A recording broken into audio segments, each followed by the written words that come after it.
Let's talk about Aeliana, also known as Shiguma or Ryan. When you know a person by that many names, you've known him across multiple things. I first met Ryan playing Phantasy Star Online on the Dreamcast before I knew what any rare weapons were. I didn't know he was wielding katana, an agito. I thought it was a fishing rod. I wish, of all the crazy, silly, ridiculous weapons in that game, there was never a fishing rod as a weapon for some reason. It seemed like the perfect thing to turn into a pole arm. Didn't exist. And then I also knew him through my brother's website, where he was a translator for Japanese news, Japanese RPGs, that sort of thing. But where I knew him best was through Final Fantasy XI. Over the course of many years, he and I just did things back and forth. But what I remember most about playing with him was I loved Nizal Isle. That was my jam. And I had a group I did it with, but I had an excess amount of points and time to do it more. So him and I started to do it together, and he knew how to get into the Japanese groups. The Japanese groups were really cool, with having a thief brought along who had a pair of trotter's boots, thanks to my other Nizal group. But he taught me the Japanese manners, the way a thief is expected to play and pull and Nizal in Japan. And also, don't ever talk. Like, it's acceptable to just emote and like never talk. And he taught me like, do these emotes and just don't ever type anything. If they find out that me as Nihongo has brought a gaijin in the group, they will tell everyone to never group with me. That's how the players were on Final Fantasy XI. They did not trust anyone but other Japanese players to do Nizal Isle correctly. Maybe the fact that I have trotter's boots and I have cleared the 100th floor like 7 times and I'm already using Nizal weapon skills could clue you in. I know what I'm doing in here. But nah. The Japanese groups in that game are very, very specific in what they expect of you. And I just played normally and they were perfectly fine with it, so go me. All I had to be taught was the emote etiquette and basically don't ever talk. The only text that should ever come from your character is your pull macro, and they prefer if you use this sound effect for your pull macro, and also include your TP in your pull macro so that you don't have to excessively add things. If you don't put your TP in your pull macro, Japanese parties will hate you. That is another thing they were anal retentive about. But I loved doing Nizal with Japanese parties, like greased pig spit, absolute efficiency, speeding through everything. Ooh, good times. Never really got many good drops from the NMs. Got enough clears to get enough weapon skills that I really cared about. I had everyone. If I had a job at 75, I had a Nizal weapon skill for it. I didn't play around. But this story is really more about the man himself and why Final Fantasy XI was the necessary escape for him. He had very draconian Asian parents. I mean, major draconian. Anything that was less than perfect in academic scores would, result in yelling and screaming and demeaning, more or less.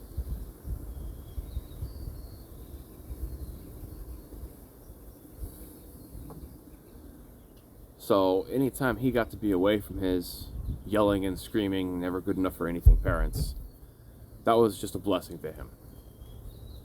And he felt a really deep connection to Japan. Is that I forget his exact family ancestry, but Both of his parents were Japanese, but ooh, big taboo. On his mother's side, like two great grandmas up or whatever, she was half Korean. So the mother ended up being very little Korean, but that was enough for Aeliana to not be considered pure blood. He wasn't truly Japanese.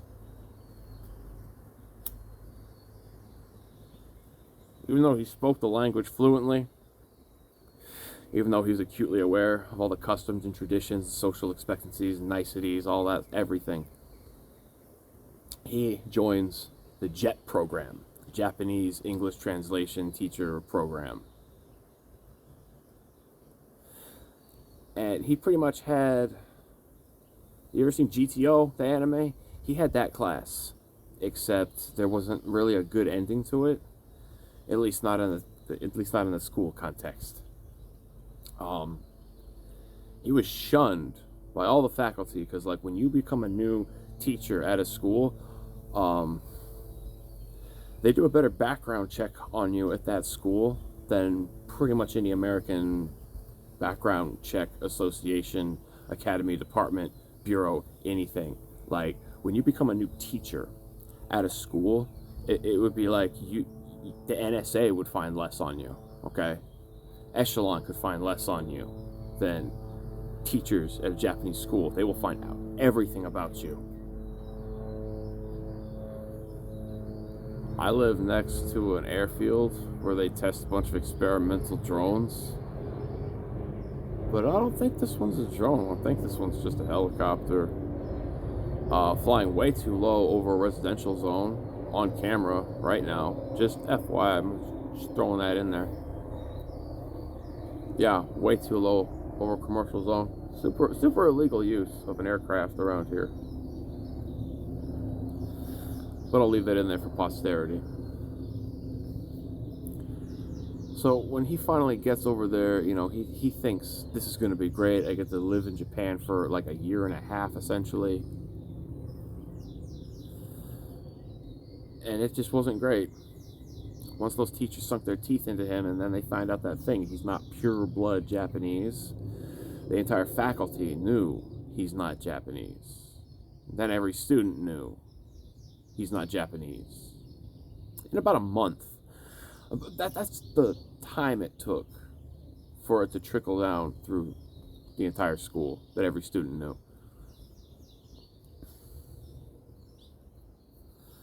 And eventually, once it came time for tests, if a student wrote any word in English, it counted as he had to give it a passing grade because they wrote their answer in English. Virtually every single one of his students just wrote the word fuck. Passing grade. It's in English. A lot of them would write FU. A lot of them would just write various awful English using the F word. He only had one student who actually wanted to learn English. Frankly, there may have been more, but maybe they felt that they would stick out from the group. And it's very important to go with the group in Japanese society and Japanese culture. You have to be like a bird in a flock. If they're going there, you just go. You don't ask why. Your opinion doesn't matter. If the group is doing this, you do this too. So he had one student actually wanted to learn English. And, you know, like all of her test answers were really well written. And then just for like an extra credit thing, she like wrote a sentence in English cursive. Like she actually did that. And you know, he cared. It's like, okay, fine, here's the one student that I can actually teach, right?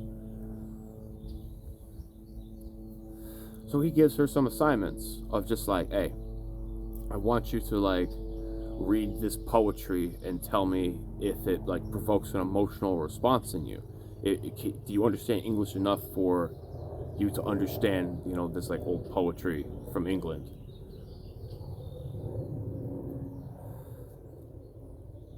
And then he's going on this maybe about a week, he makes a big mistake one day after class.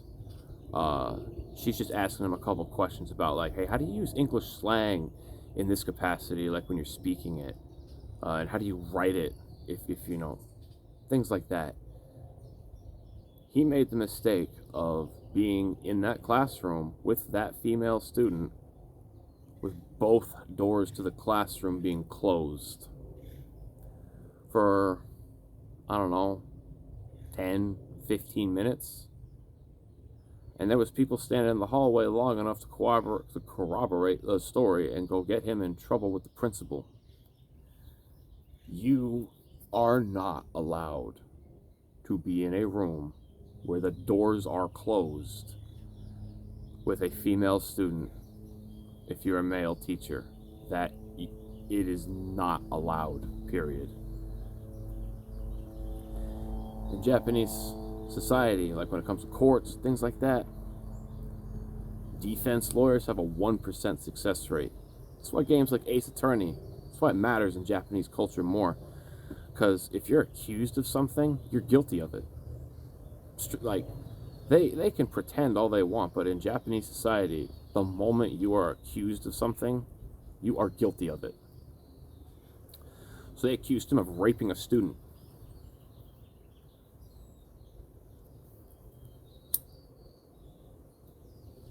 Because, you know, behind a closed door, no one can prove what happened, so they just go for the most extreme accusation. I don't know if they just want excitement in their lives. I don't know if they actually think that's what's going on. But in this particular case, Aeliana was charged by the school with a rape claim against one of their students. Now, if he already wasn't having a bad enough time in Japan, the place where he was excited to go, back to his motherland where he's from and knows everything about, and gets completely rejected by it. His only solace at that point was his neighbor. As he's going through all this police bureaucracy, he was just allowed to continue teaching. I don't know why they dropped this horrible accusation on him that makes it so he can basically never really accomplish much in Japanese society while he's just a teacher there. But they were not nice to him. His only solace was his homosexual neighbor, who also similarly faced a lot of ostracization from Japanese society. They would, just have a couple beers every night and just be like, yeah, man, this society hates me too. I know what it's like.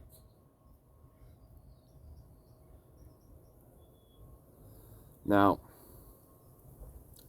at the end of his time there, he was given a speech that he was supposed to say. When he is like leaving the school, and it's like a year-ending thing. JET teachers are given a speech. Every JET teacher gives the exact same speech. Because you are not only reflecting the program, you're also reflecting where you're from. So here's the speech to make sure you don't offend anyone in Japanese culture or Japanese society. He hits me up on AIM, Ryan. And I know the way he types, I know the way he talks. He's super drunk. He's been crying. He's probably smoked 5 packs of cigarettes before he hits me up. He says, Tony, this speech they want me to give, it's a lie. I can't. After everything they put me through, they want me to go up there and act like everything's fine and they treated me well. This is a lie. I don't know what to do. I told him, just say what you want to say. However you feel, express that. However it comes out, that's it. Don't think about it. Just say it. So he's like, all right. He's like, you know what? You're right, actually. Day his speech comes, he decides. He's going to do what I told him to do. He's going to say whatever he feels. Now, obviously, he wasn't able to reproduce the exact wording, and at this point, I certainly can't, reproduce it verbatim. But he said to the effect of, I had a speech given to me, but I'm not going to read from it. Instead, I'm going to tell you that I was treated poorly, that I expected to be treated as someone from this country that my blood is from, but I was rejected, that threw a rape claim at someone just because they're in a room with the door closed for 15 minutes. So you blacklisted me from the entire society of Japan at that point. Fuck all you guys, All for him trying to teach one student English who actually showed an interest in it, while he had a rest of a classroom full of delinquents that would just, oh, you wrote the word fuck? Well, I have to give you a passing grade. All of my passion for teaching is dead. You guys killed it, and I will never pursue it again. And you guys really need to stop trying to follow Bushido law so much, because it's ruining you. So go fuck yourselves. I'm out. He leaves. Dead silence. He just leaves. Goes into the hall. As he's walking out of the school, principal comes up behind him. And he told me, like, my gut dropped. Okay, the principal's here now. Principal comes up to him and takes his hand really firmly, bows to him, and it's like, thank you for actually speaking the truth. That's what Bushido's supposed to be, the actual truth. No one says it anymore, but you actually said the truth. Thank you for reminding me what that actually looks like. He comes back home. Parents talking down on him for his failures in Japan. He says, I had enough. That was the last straw for him. He packed up his laptop, a couple change of clothes and a duffel bag. And he just left. He just left in the middle of the night. I heard from him every once in a while from coffee shops when he had like Wi-Fi and an electrical outlet. And then at some point, a couple months after this happened, he hits me up and he's like, dude, I've been going on this series of interviews lately that I was just trying to apply for some basic managerial positions, but the interviews have been going really well. And to sum it up, he's like a CEO at Starbucks now. I mean, I don't know if he still is. Maybe he made enough money and made enough network connections to move on, but he ends up becoming a CEO of Starbucks in a very short amount of time. In maybe like 2 years that time. I don't know. We kept playing Final Fantasy 11 together because, that was just always the escape. It didn't matter. Throughout the years, Final Fantasy 11 was the escape for Aeliana. But, I ended up losing contact with him over the years. But I always thought it was pretty great when he finally decided, you know what, you tell me I'm not good enough. Y'all not good enough for me. I'm out. And in a very short amount of time, he ends up rising up the ranks of Starbucks corporate in Seattle and ends up becoming a mega boss. Like, I'm glad good things finally came his way. He got dumped on by America and Japan and his parents. And then he finally finds something good. So, good for you, bro. I'm glad things ended up on a positive note for you after all the crap you went through. But I still love Japan, don't get me wrong. They're super misguided and got a lot of wrong notions up in their heads, but I still love Japan. Still love the people of Japan. Maybe not necessarily the way they try to follow Bushido law, but still love the people of Japan. Definitely.